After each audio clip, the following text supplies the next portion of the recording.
Rowe. To find out more about Shaped by Faith and Theresa Rowe, please visit shapedbyfaith.com or visit the YouTube channel, Facebook, or Instagram. And now, here is Theresa Rowe. Welcome to Shaped by Faith, where we shape our bodies and hearts for God's purposes. My guest today is Marla Carter. She's the programming director for Faithful Friends Kentucky. Since 2018, Marla has been working to improve the quality of life for those in long-term care. She and her husband Todd both serve as consumer members of the Grad Ombudsman Advisory Council. Through their outreach ministry at their church and through their organization, Faithful Friends Kentucky, they've coordinated a variety of projects to serve the residents and the staff in nursing homes in their community. Welcome to Shaped by Faith, Marla. Hey, thank you. It's good to be here. Absolutely. Well, I would love for you to give our listeners your background, anything you want to share, and about your family and what your life was like before becoming an advocate for residents in nursing homes. Sure. So I was a stay-at-home mom. I actually do have a degree in early childhood or elementary education, and I did like 2 years, I think, of teaching before staying home with my babies. And then I was their teacher. And so, that was my life. That consumed my life for a long time. As moms of little kids know, that is all encompassing. You wear a lot of hats. You have a lot of different roles. And so that's who I was, really, was I allowed that to be my identity, in some ways, which is probably not always a good thing, but it really was, who I was a mom and a homeschool mom. And, that was important to me, to be able to interact with my kids in a way that, met their needs, for education, but also for relationship, so that, education was based more on a relationship as a family and a relationship with the Lord. So that everything we did could be centered on Him, whether it was math or science or language arts, whatever, that everything, was integrated with our faith. And so, that was, what I did for a while. As I was maneuvering or shifting out of that, I kind of went to, some training, some encouragement of other moms, homeschooling, that they were kind of just starting their journey. I did some speaking and training to equip and empower moms. And as I got to the end of that journey, as my kids were getting ready to graduate high school, I kept thinking nervously, in fact, what am I going to do with myself when do I want to go back to the school system? What am I going to do? And so, God really, just brought the next chapter into my life, certainly in a way that I hadn't expected. But it was very obvious that what I was going to do was shift from children to the elderly. Okay. So, when you're talking about homeschooling, that is a huge ministry. I have 3 daughters, and 2 of them homeschool their children, and 1 is a school teacher. And it is, raising up children in the way of the Lord is a huge ministry, and you're shifting and shaping their life along with, of course, the word of the Lord. So that is huge. So obviously there was, like you were saying, that transition period. It's funny how God always shows us, when we think, what are we going to do next, or how's this going to work out? And He always brings things about for His glory. So when did you realize that God was calling you to shift from your children to the lonely and forgotten elderly in nursing homes? Well, it actually took me a while, I think, to recognize that. So my mother-in-law was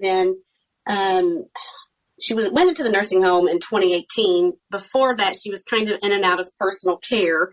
And during that time, we met like her roommate and a couple of other residents that lived in the personal care facility. And really my husband, was the one who led the way. He made these relationships, with these little ladies and, started visiting them and trying to, meet some of their needs. And I was kind of drug along with that. I kind of went along for the ride. Not that I didn't want to, but that was just not, he's always had a passion for the elderly. And like I said, my focus has always been kids. And so I just didn't that wasn't where I always felt comfortable, with the older people. And so, as my mother-in-law, went into the nursing home and we started to visit her, then I started to see, the need, and my heart started to be softened to where I definitely was feeling a call to step up and make a difference in the lives of nursing home residents. Well, when you say you saw the need, what was it that you saw, Marla, when you started visiting your mother-in-law? I had no idea what went on inside a nursing home. I'm embarrassed to say I really didn't. And I drove past a nursing home every single day and did not know what life was like inside. Hadn't been in one since I was a little kid, probably on a school trip, Christmas caroling, I just didn't know. And so when we would go visit her, we were really surprised to see the number of residents that would be just sitting alone, whether in their rooms or out in the common areas, in the lobbies, in the hallways.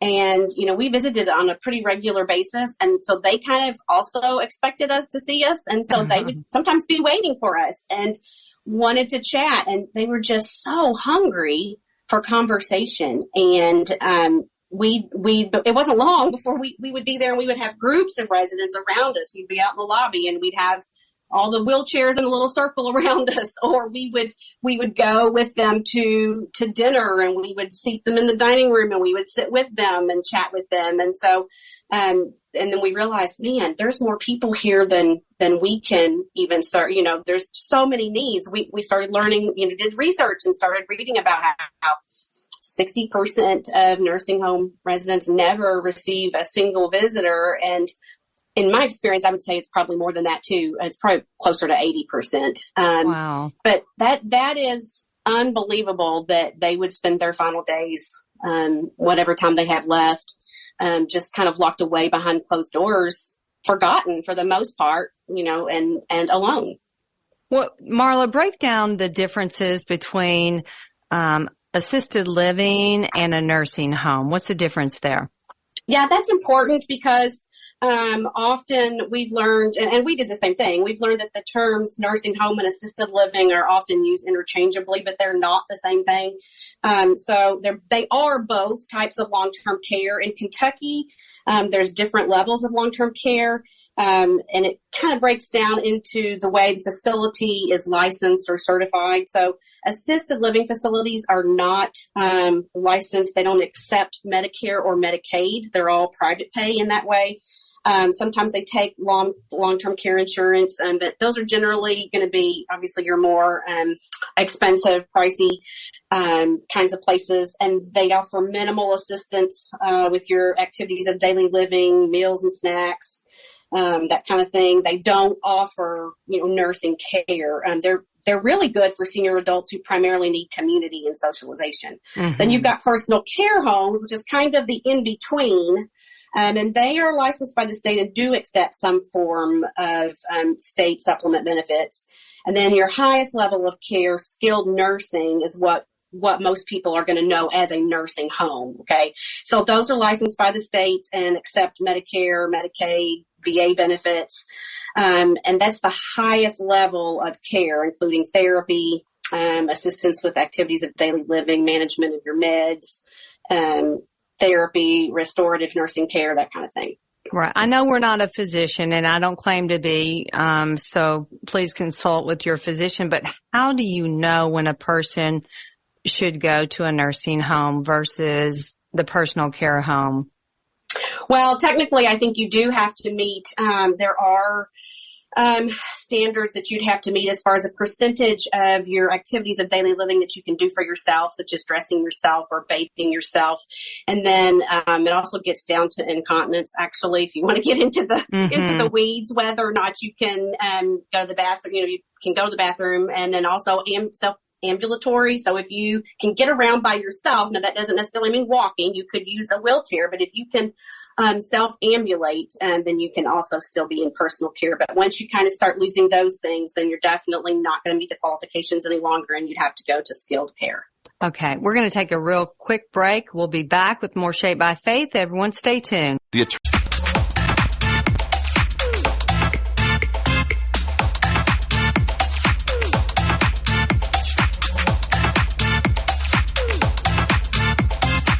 Welcome back to Shaped by Faith. Marla Carter is my guest today. She's a programming director for Faithful Friends Kentucky. Since 2018, her and her husband Todd started Faithful Friends Kentucky to bring awareness to those living in nursing homes. And so, Marla, I love the way you're breaking down the skilled nurses, the nursing home, the personal care homes, and then the assisted living. That was really good because I think sometimes we get confused about that if we're not real sure what all happens in these different areas. So what are some of the greatest needs of those living in nursing homes? Okay, so talking about skilled nursing homes, like we were talking about before the break, for sure, it's going to be loneliness. They just need relationship. They need a friend. Like we said before, 60% or more don't ever receive a visitor. And that's for a variety of reasons. Maybe the person didn't have, any family. They didn't have children of their own. Maybe their loved ones have already passed. Maybe they live in a different state. There's lots of reasons for that. Sadly, there are people who have families who just don't visit them. But so definitely just the need for relationship is huge. And then also, because of the Medicaid allowance in a nursing home, so nearly everybody that's in a skilled nursing home is going to be receiving Medicaid, and that means that the state has determined that they take all their money and to pay for it, and then they give them a monthly allowance. And in Kentucky, that monthly allowance is $40 a month, so that $40 has to go for anything extra. So if they want to get snacks, if they want to get their hair cut, if they need a new pair of shoes, $40 doesn't go very far. No. And so we noticed right off the bat that there were people that needed socks and shoes and pajamas that fit, and even Kleenex and things like shampoo and lotion, because what they get in the nursing home, that is provided, but it's going to be, like a hospital medical grade product. It doesn't smell good. It doesn't remind you of home, a product you've used before, name brand, and so a lot of residents would really prefer to have their own stuff. I would too. I want my own shampoo, and there's, some loss of dignity there when you have to give all those things up. And so, we really like to be able to bless residents with those kinds of things as well, because that's important. And snacks. I mean, you wouldn't believe how excited residents get if I come in with a package of peanut butter crackers or pudding, or because they just don't have access to those things. They don't have, choices really about what they eat. Yes. So when they can have something extra, quote, they just get so excited. This is good information, Marla. I think we all need to hear this, and I think there needs to be more awareness. So I appreciate what you and your husband are doing to bring awareness to those in nursing homes. So, okay, what about the staff? How can we better serve them? The staff is definitely a mission field in and of itself. Most of the staff in a skilled nursing facility is going to be comprised of certified nursing assistants. They do have RNs, but the majority of people providing direct care are going to be those CNAs. And so CNAs don't make very much. They're on average $11 to $13 an hour. A lot of those workers are working multiple jobs to make ends meet. They've got their own stresses and in their personal lives, and then here they are taking care of people. It's hard work. It's, lifting and changing diapers and brushing teeth and dressing. That's really hard. It's physically demanding, but it's also thankless work, really. And so sometimes I feel like there's a lack of they don't feel appreciated. They don't feel valued, and so that's one thing we really try to do. We've made an effort to make sure that we always say thank you, but that we do things like, we do things like cards for residents, and we do meals like staff appreciation we've done before. We've done little treat boxes, care packages at nurses' stations so they can come by and grab things. Just anything to show them that we care. Also, asking, how can we pray for you? We're there for the residents, they see us interacting with them, praying with them, and then, you know, we don't want them to feel left out. We want them to know we care about them too. And so it also goes a long way to building trust. You know, a lot of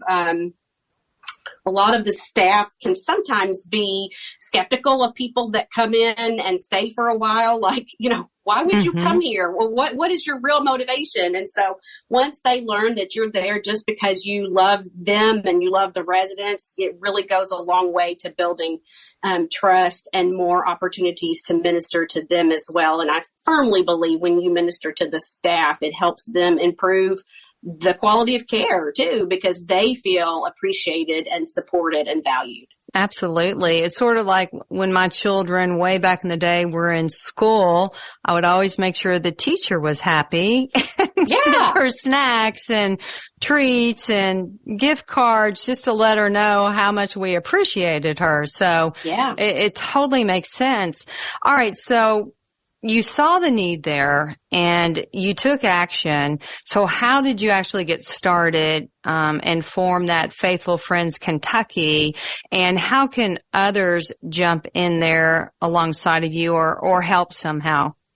Sure. Well, apologies for the phone ringing earlier. I actually have to tell you that was a resident of a nursing you're home. Fine. Calling. This is real life. It is. We have a friend at a facility that calls us several times a day, and that was actually him. And I'd forgotten to turn my ringer off, so my apologies. But so during the pandemic, our church. Well, let's back up. So prior to the pandemic, our church had supported us by making nursing home ministry and outreach of our church, Pleasant Valley Community Church. And so we had adopted the facility in which my mother-in-law lived so that we could best focus our efforts, you know, and rather than spreading things around, really focus on that one facility and those residents and staff. And so we started getting requests then, like, can you come to my dad's facility? Can you come to this facility? Like, you know, people really wanting us to go other places, and we wanted to, but at the same time, you know, I'm like, well, there's only a few of us. You know, we had some volunteers from our church and we had us, but still there was not,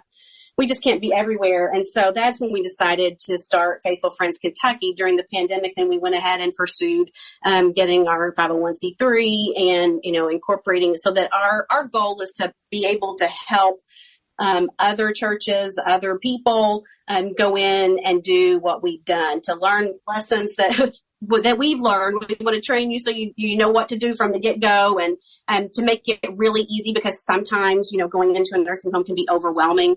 And so we want to make it as easy as possible for you to go in and immediately feel successful about what you're doing. Oh, that's good. I mean, people they do need a heads up, and I think we all need, you know, that special training where you've been there and you're in the midst of it. So can you give us maybe some helpful tips? What we could do when visiting residents? Yeah, well, there's definitely resources on our website that you can read that talk about best ways to visit and things to expect and do's and don'ts and that kind of thing. But I think the number one thing that I'd like to say to people is that be prepared to be uncomfortable at first. And that probably is not going to be what somebody wants to hear, but it really is. You have to be prepared for that. You have to understand that it really is a different world inside. So you have to expect that you're not always going to know exactly what to say or what to do in every situation. I still don't always know. And then also just to be in the residents' world, be present with them wherever that is. So a lot of residents, because of dementia or things, will tell you that they want to go home or that they are going home, which is likely untrue. But most of them firmly believe that. So instead of asking, well, when are you going home? You know, ask things like, well, what's your favorite thing about home? Tell me about home. Where did you grow up? Be present with them in whatever their present is, right? Instead of trying to reorient them or correct them about what may or may not be going on in reality. That's really good. That is really good. Thanks for giving us those tips and suggestions. And we're going to hear more. We're going to take another quick break. We'll be right back with more Shaped by Faith. Why can't we telegraph while riding a horse? Son, there ain't no one to blame but Jeffro. He was riding old Betsy the Stallion, tip-tapping away at his telegraph, when blam, ran right into the side of the saloon. Well, if Jeffro can't do it, neither should you. Don't text and drive. visit stoptextsstopwrecks.org. A message brought to you by the National Highway Traffic Safety Administration, Project Yellow Light, and the Ad Council. Welcome back to Shaped by Faith. Marla Carter, the programming director for Faithful Friends Kentucky. Marla, you're giving us such great information, things that I didn't even realize or know about nursing homes. So how are you and others helping to equip churches in Kentucky to adopt a pro-life ethic? Well, that's one of the things that really changed for me as I learned more about aging and long-term care in this country is that for years, when I would talk about being pro-life, I think what I really meant was being pro-birth, right? Mm-hmm. And so I know that there are so many churches that are so good about supporting adoption and pregnancy centers and that kind of thing, but only 3% of American churches actually have a nursing home ministry. And so that would mean an actual ministry that's part of the budget, that's organized, like your youth ministry would be. Mm-hmm. And so I really feel like we need to equip churches which is one thing we do, but also to kind of sound the alarm for we need to be consistently pro-life, that pro-life doesn't just mean pro-birth, right? It's all the way to natural death. And so that's one thing that has really challenged me in the way that I think about life that I want to help other churches consider as well, because that's the motivator then for going in and serving these people, because as Christians, we're uniquely positioned to be able to serve people in all walks of life because we value life, right? Because we see people as made in the image of God and worthy of love and respect because they're made in the image of God, not because of their productivity or, who they are and what they can do, but rather because they are children of God. And so, then that's the motivator for going in and serving. And so, the best way to get started, is to, pick a nursing home, I would say, and whether it's your Sunday school class or it's an entire church or it's a small group or just a few people, just a few friends, pick one facility. I think it's always best to focus your efforts in one facility, and then get with that facility's activities director. And we can help with that. I have contacts for all of those people in this area. And so we can certainly help make those introductions.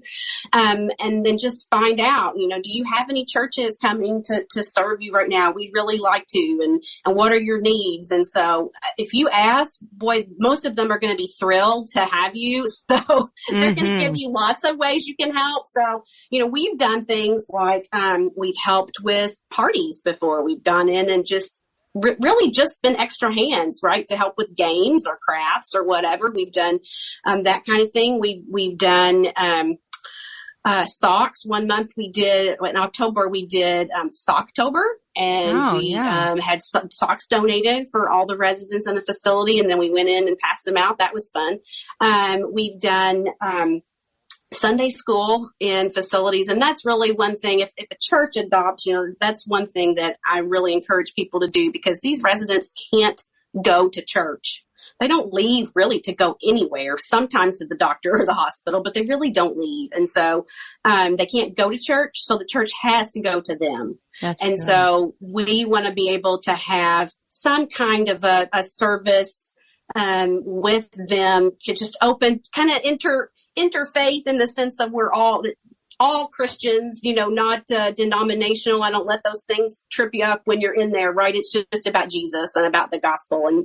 And so, we do a lot of hymn singing because, people that age, that's what they love. I love that, but we do a lot of hymn singing because they remember that. They remember those words. They may not know who they are, where they are, but by golly, they'll be able to sing every word of every hymn that you pick out. So We'll sing hymns. We'll do some prayer. We often recite prayers because, again, those things are still stored in their brain, and that's a way for them to participate.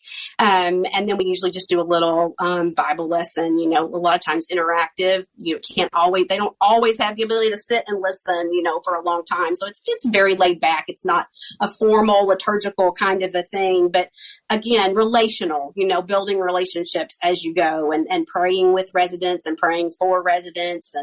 And those are always, you can do that on a big scale and you can do that on a small scale. You can do that with one resident, a group of residents, or, the whole facility based on, how many volunteers you have and your resources.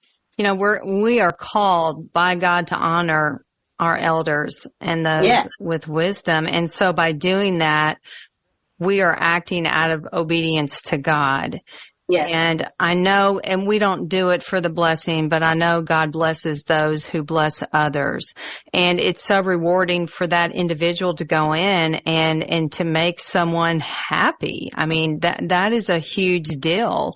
If we wanted to adopt a nursing home, Marla, you said, did you have a list of them that are available? And I think it is so awesome that you can go in there and pray.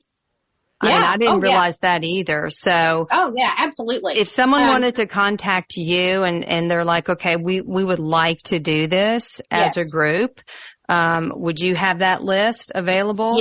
Yes, I can absolutely get them connected, and help them. Like I said before, we've got some, resources for training and best ways to get started. But yes, if they already have a connection, maybe there may be somebody that has a family member, a loved one in a facility already, like we did. And so it just kind of organically grew in that situation. That's a great place to start. But if you don't have anybody, any personal connection, then for sure, reach out and I can help make that connection for you. Okay. What's the best way to contact you?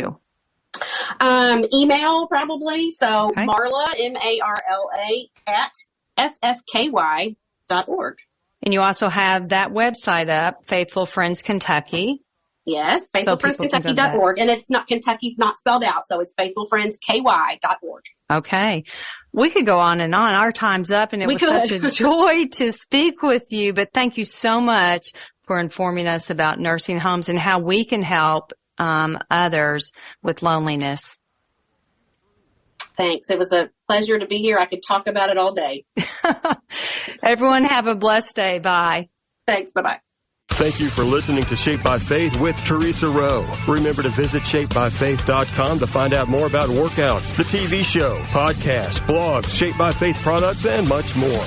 From the Cabinet Doors and More studio, this is